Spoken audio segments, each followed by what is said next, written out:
basic alphabet, the pronunciation, and the sound changes that were quite, I don't want to say new to me, but I didn't really realize this is how the language works because I'm a native, so I learned it a little differently. So I've learned something new in the preparation of this video. I know that most of you are probably not learning Czech and you're just here maybe for the relaxation, but I'll still try to make this video useful for those who are learning Czech.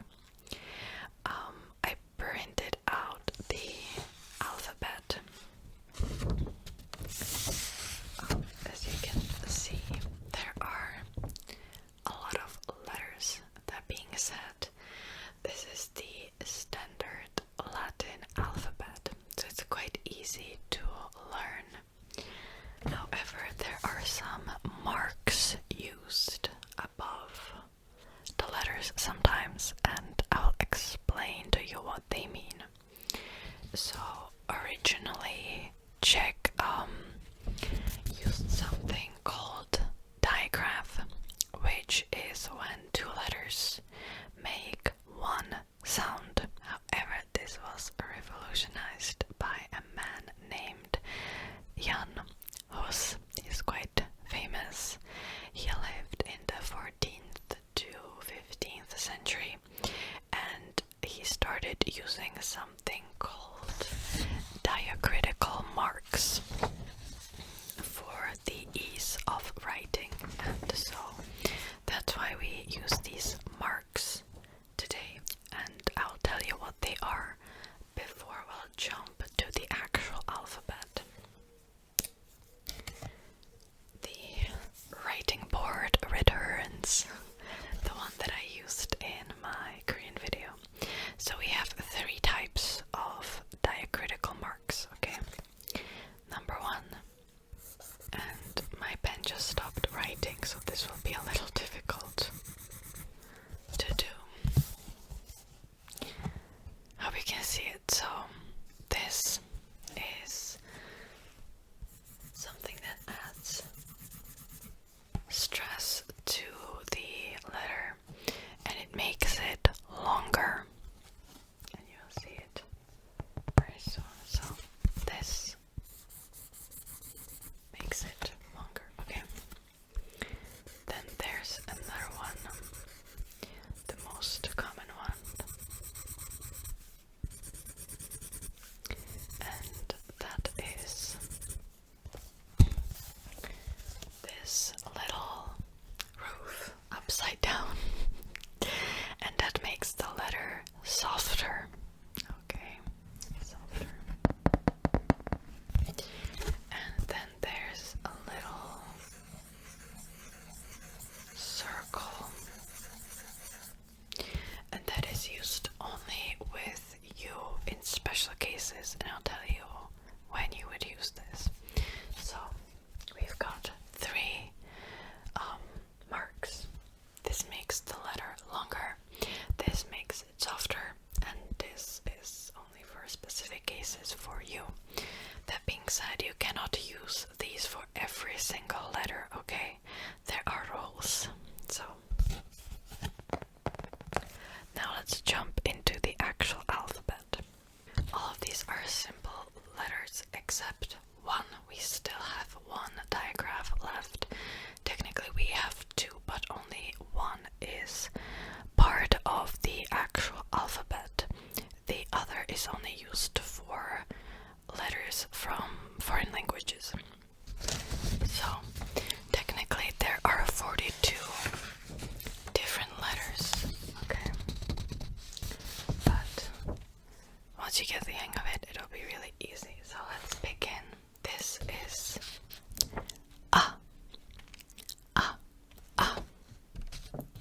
Czech language. R, r, r.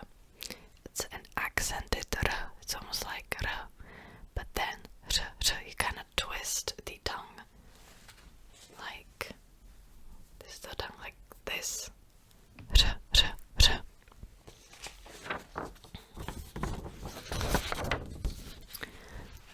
S, S, S. So esh, esh, esh, sh.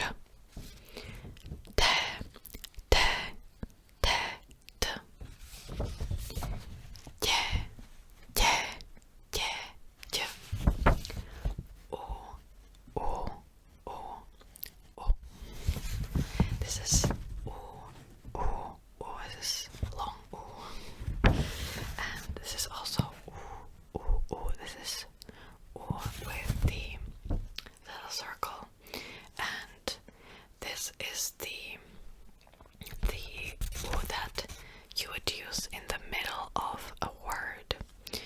This is what you would use at the beginning of the word. There are more rules regarded to it. You would also use this in onomatopic words, or if you add something to the word and create another one, this kind of stays in the middle, but normally this is what you would use at the beginning of the word. This is what you would use in a word in the middle of it or at the end.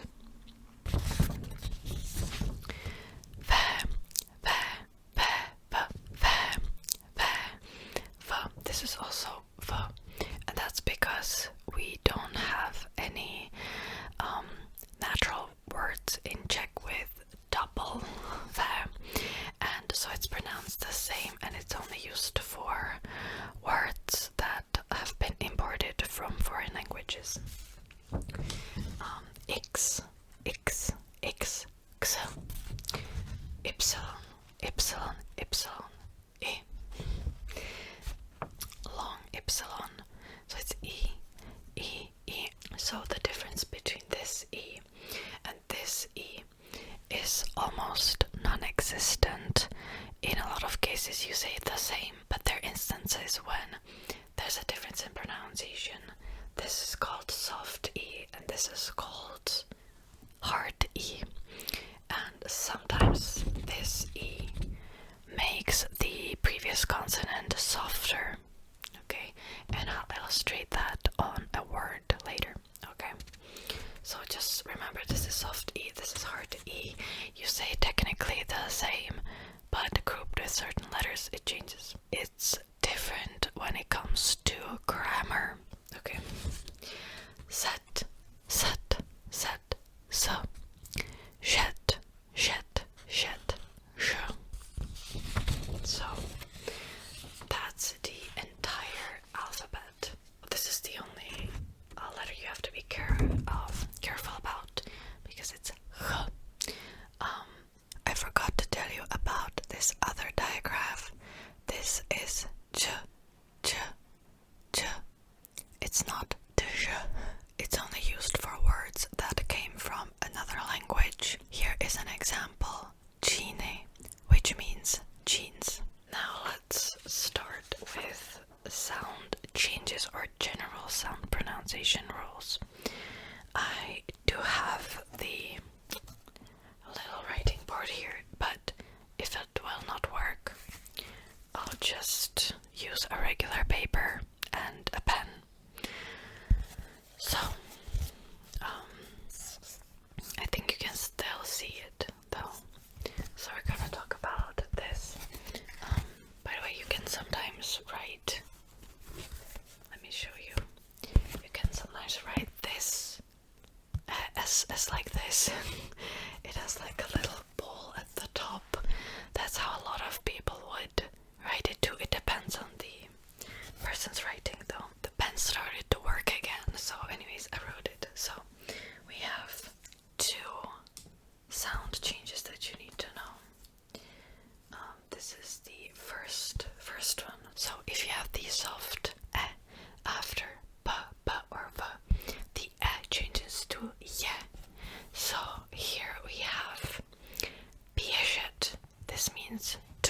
second rule. After d, t or n, the soft accent travels over to the consonant. So it turns, d turns into j, t turns into j, n turns into ñ. Here's an example. Dzieci. Dzieci, this means children. I'm not saying dieti. A lot of foreign people who are learning Czech make the mistake. It's je, dzieci. It's one syllable. Je, je, je, je. And here actually we have the sound change of e already that I didn't talk about yet because I'm technically saying. Okay, let me write down what I'm technically saying. I'm technically saying dzieci, right? I'll talk about the I, okay, in a second. Let's finish the E first. And this is the third rule. After m, it turns into mnie, mnie. So here is měsíc. I'm technically saying this měsíc, right? But it's měsíc. Same way with mnie, which means to me. I'm saying mnie, and there are actually some grammatical stuff when you would say to me. Sometimes you write it like this, and sometimes it's like this, but you always say it in the same way, mnie.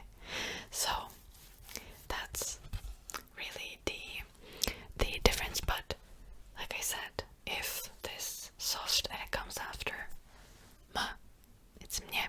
So we've got technically 3 rules related to the soft e, right? Now let's jump to the soft e. Okay, here we have the soft e. So when you combine d, t or n with the soft e, either the regular one or the prolonged one, the e or e, the sound changes to j, j or ñ respectively. So here we have an example.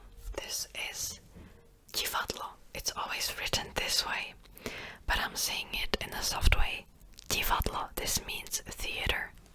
Divadlo. Divadlo. Okay. And then we have nic. This means nothing. Nic, nic. So I'm technically saying it with this. Yeah. So this is technically how I say it, right? Divadlo. Nic. Okay, so that's in relation to the soft e. So far so good, right? Easy. Okay, let's make it more difficult, and this is the last sound change, you could say, or the last category. That quite difficult, and I'll tell you why. Excuse my terrible writing. I had to cram it in like a small space. So, what is this? This is something called voiced and voiceless consonants. The consonants in this on this board are grouped in 2 categories: voiced, voiceless, and they always are related to each other. So, for example, we have p is voiced, p is voiceless. V is voiced, f voiceless. T voiced, t voiceless. Y voiced, y voiceless. S voiced, s voiceless. Sh voiced, sh voiceless. G voiced, g voiceless.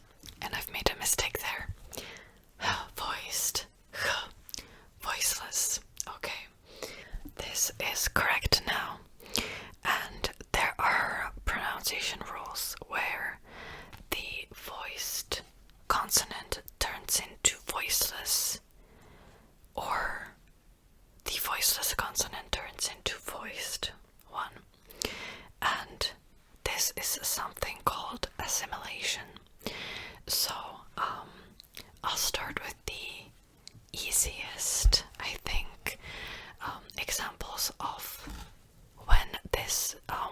for example, the voiced consonant turns into voiceless. And I'll try to explain it in the best way I can.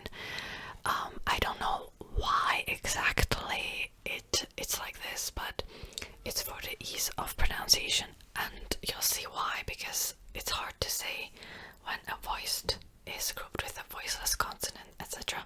It's hard to say. So first, let's go over the really easy example, okay? The first rule is when a voiced consonant is at the end of a word and it turns into a voiceless one, the one that's grouped with the voice, if you remember what we've had here before.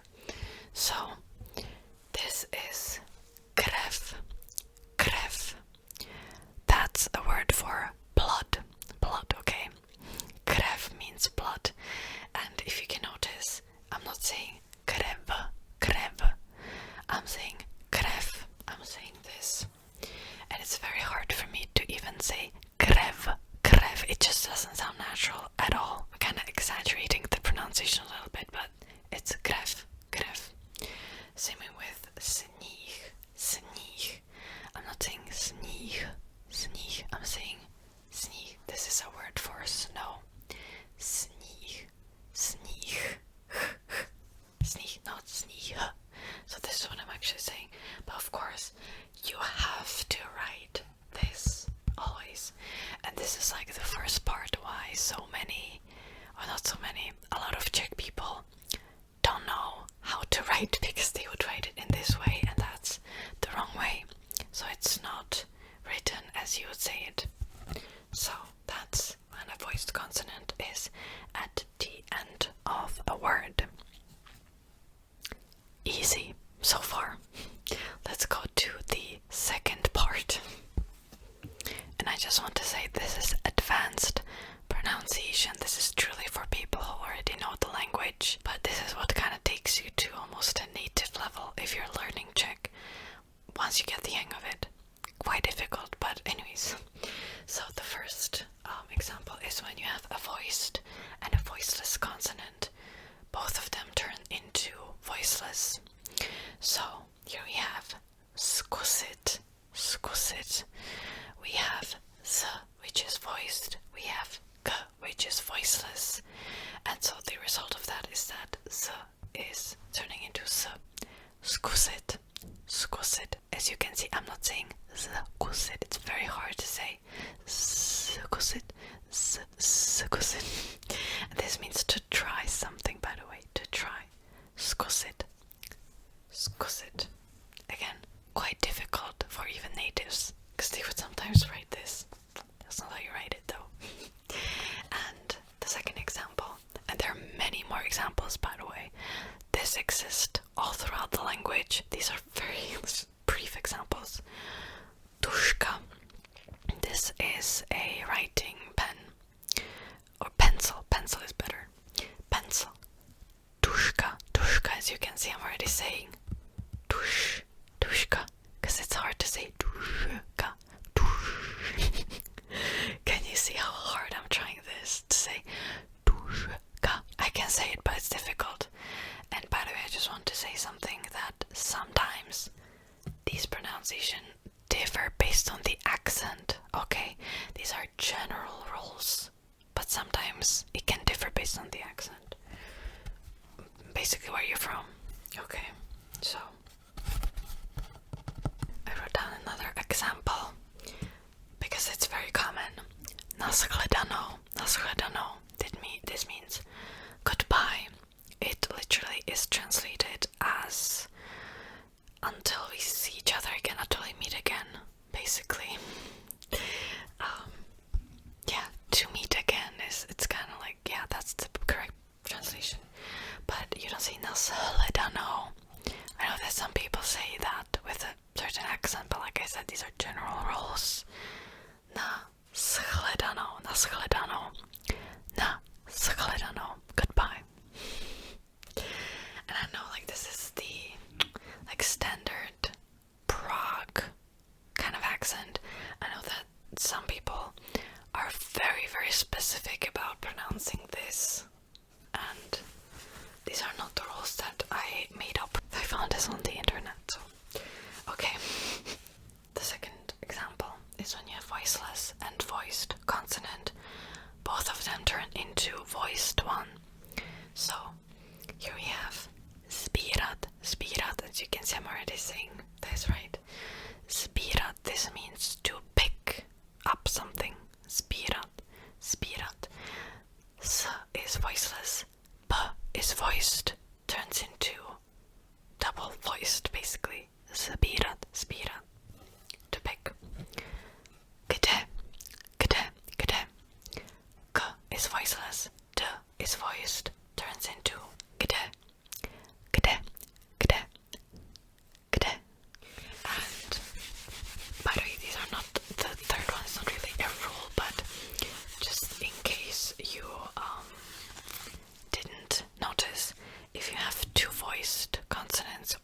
It's insane.